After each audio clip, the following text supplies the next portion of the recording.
Yo creía que lo sabía todo sobre mi padre. Creía que había sido un hombre frío, calculador, injusto. Durante años guardé ese resentimiento como si fuera mi única herencia verdadera.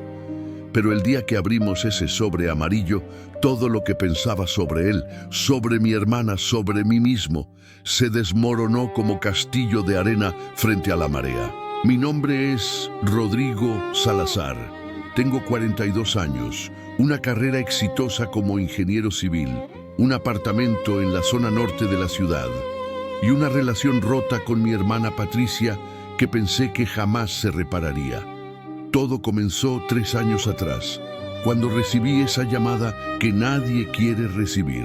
Rodrigo, es sobre papá, tienes que venir al hospital. Patricia sonaba distante como siempre. Desde que cumplimos 30, nuestra relación se había enfriado hasta convertirse en saludos obligatorios en Navidad y mensajes de cumpleaños enviados 5 minutos antes de medianoche. No éramos enemigos, pero tampoco éramos hermanos. Éramos dos extraños que compartían apellido y algunos recuerdos borrosos de una infancia que ninguno quería recordar demasiado. Llegué al hospital 40 minutos después. Patricia estaba sentada en la sala de espera, con los ojos rojos, pero la mandíbula apretada. Siempre fue así, fuerte, orgullosa, incapaz de mostrar debilidad, incluso cuando el mundo se derrumbaba. ¿Cómo está?, pregunté manteniendo la distancia. Estable, pero dicen que es cuestión de días. Papá había tenido un infarto masivo. A sus 74 años, después de una vida entera fumando y trabajando sin parar, su corazón finalmente dijo, basta. Los médicos fueron claros, no había mucho que hacer, solo esperar. Durante esos 4 días en el hospital, Patricia y yo nos turnamos junto a su cama. Ella venía por las mañanas, yo por las tardes. Nunca coincidimos más de 10 minutos. Era más fácil así. No teníamos nada que decirnos de todas formas. Papá murió un martes por la tarde mientras yo sostenía su mano. No dijo nada especial. No hubo últimas palabras profundas ni pedidos de perdón. Solo un suspiro largo y silencio. El funeral fue pequeño. Papá no tenía muchos amigos. Había sido un hombre solitario, obsesionado con su trabajo en la construcción, siempre ausente, siempre distante. Mamá había muerto cuando yo tenía 12 años, y desde entonces papá se volvió aún más cerrado. Patricia y yo crecimos prácticamente solos, con una empleada que nos cuidaba mientras él pasaba 18 horas al día fuera de casa. Una semana después del funeral, el abogado nos citó para la lectura del testamento. Patricia llegó con un vestido negro formal y el pelo recogido. Yo con traje oscuro y corbata. Parecíamos ejecutivos en una reunión de negocios, no hermanos despidiendo a su padre. El abogado, un hombre mayor llamado Ernesto Villar, nos miró por encima de sus lentes y abrió una carpeta marrón. Su padre dejó instrucciones muy claras, dijo con voz neutra. Yo esperaba lo obvio. La casa dividida en 2, las cuentas bancarias repartidas, algún mensaje genérico sobre querernos y cuidarnos. Pero lo que Ernesto leyó me dejó helado. La casa de la calle Magnolia, valorada en aproximadamente $300,000, queda en su totalidad para Patricia Salazar. Sentí que la sangre se me subía a la cabeza. ¿Qué?, murmuré. Ernesto continuó sin inmutarse. Las inversiones en el Banco Central, valuadas en $150,000, también para Patricia Salazar. Espera, interrumpí levantando la mano. ¿Y para mí? Ernesto me miró con expresión impasible. Para Rodrigo Salazar, su padre deja el terreno en las afueras, cerca del río. 10 hectáreas sin construcción. Sentí una rabia sorda creciendo en mi pecho. Ese terreno no valía ni la mitad de lo que Patricia estaba recibiendo. Era tierra árida, lejos de todo, sin servicios básicos, prácticamente invendible. Esto es una broma, dije mirando a Patricia. Ella tenía los ojos fijos en la mesa sin expresión. También hay esto. dijo Ernesto, sacando un sobre amarillo sellado. Su padre dejó instrucciones de que solo se abra cuando ambos estén presentes y hayan escuchado el testamento completo. Le arrebaté el sobre de las manos. ¿Qué más quiere decirnos? ¿Que fui un hijo de segunda? ¿Que nunca fui suficiente? Patricia se levantó bruscamente. No hagas esto, Rodrigo. ¿No haga qué? Enojarme porque papá decidió que tú eres la hija perfecta y yo el fracaso. Tú no sabes nada, dijo Patricia con voz temblorosa. Sé que siempre fuiste su favorita. Sé que yo nunca fui suficiente para él. Rodrigo, por favor. Pero yo ya había salido de la oficina con el sobre amarillo apretado en mi mano. Quizás tú también sentiste alguna vez que no eras suficiente para alguien que debía quererte sin condiciones. Si es así, lo que viene cambiará todo lo que creías saber. Durante las siguientes 2 semanas no hablé con Patricia. Ignoré sus llamadas, borré sus mensajes. La rabia me consumía como fuego lento.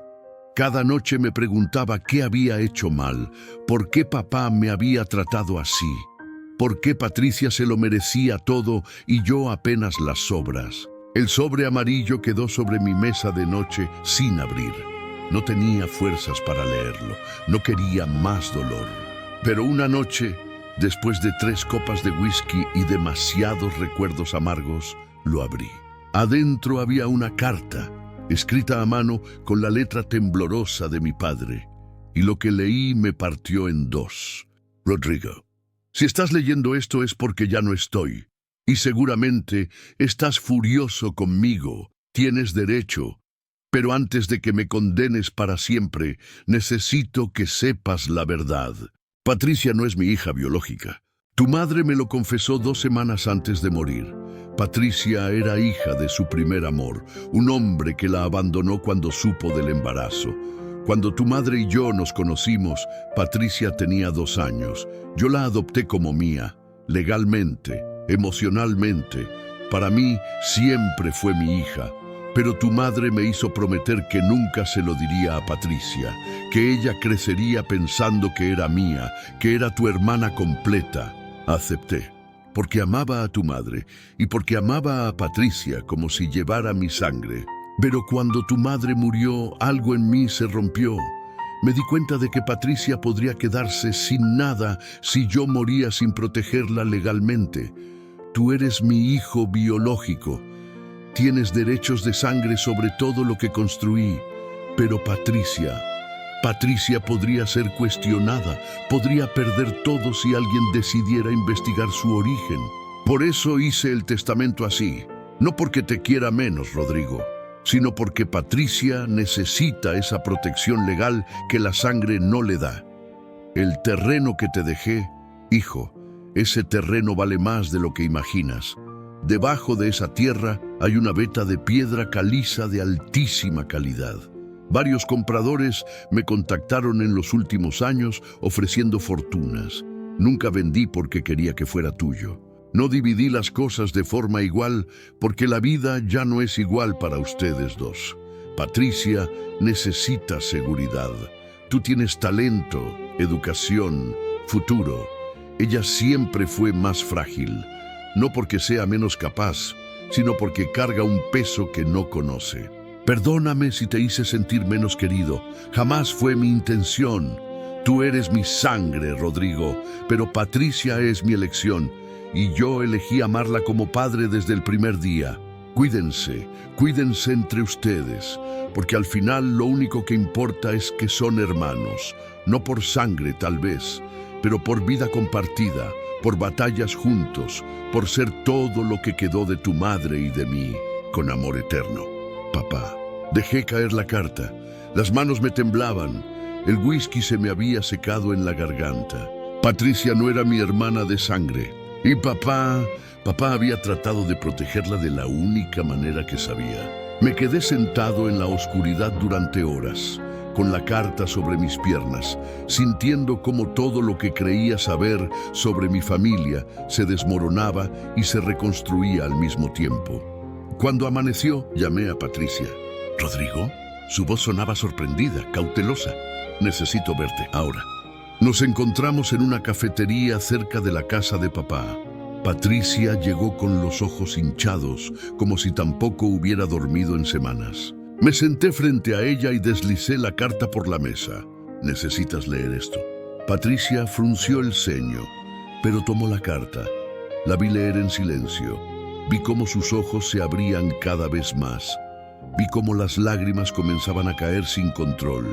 Cuando terminó, me miró con una expresión que jamás olvidaré. Dolor, confusión, alivio, todo mezclado. Yo no sabía, susurró. Lo sé. Entonces papá no era tu papá, elegido, completo, real. Patricia se cubrió el rostro con las manos y comenzó a sollozar. No con llantos silenciosos, sino con esos sollozos profundos que salen del alma cuando algo muy antiguo finalmente se rompe. Me levanté y me senté a su lado. La abracé y por primera vez en más de 10 años sentí que recuperaba a mi hermana. ¿Alguna vez descubriste que lo que creías verdad era solo la mitad de la historia? Quédate conmigo, porque lo que vino después nos cambió para siempre. Las semanas siguientes fueron extrañas. Patricia procesaba la noticia de que papá no era su padre biológico, pero al mismo tiempo entendía por qué había actuado así. Yo procesaba mi propia culpa, la rabia que había sentido, las acusaciones, la distancia. Decidimos investigar juntos el terreno que papá me había dejado. Contraté a un geólogo para que hiciera estudios del suelo. 2 semanas después, recibimos el informe. Papá tenía razón. Debajo de esas 10 hectáreas había una reserva de piedra caliza valorada en más de $2 millones. Me quedé mirando el informe durante largo rato. Patricia, dije finalmente, esto lo dividimos mitad y mitad. Ella negó con la cabeza. Papá te lo dejó a ti. Él sabía lo que hacía. Y yo sé lo que estoy haciendo. Eres mi hermana, sangre o no, siempre lo fuiste, siempre lo serás. Patricia comenzó a llorar otra vez, pero esta vez eran lágrimas distintas, lágrimas que sanaban en lugar de romper. Vendimos el terreno 6 meses después. Dividimos el dinero en partes iguales. Con mi parte pagué las deudas de mi apartamento y monté una pequeña constructora. Con la suya, Patricia abrió su propio estudio de diseño. Pero lo más importante no fue el dinero.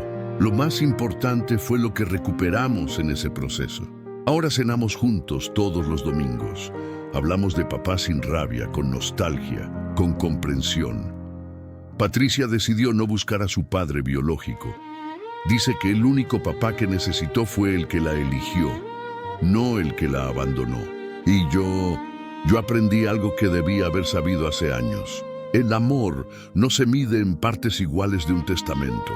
Se mide en decisiones silenciosas, en protecciones invisibles, en sacrificios que nadie ve hasta que ya es demasiado tarde.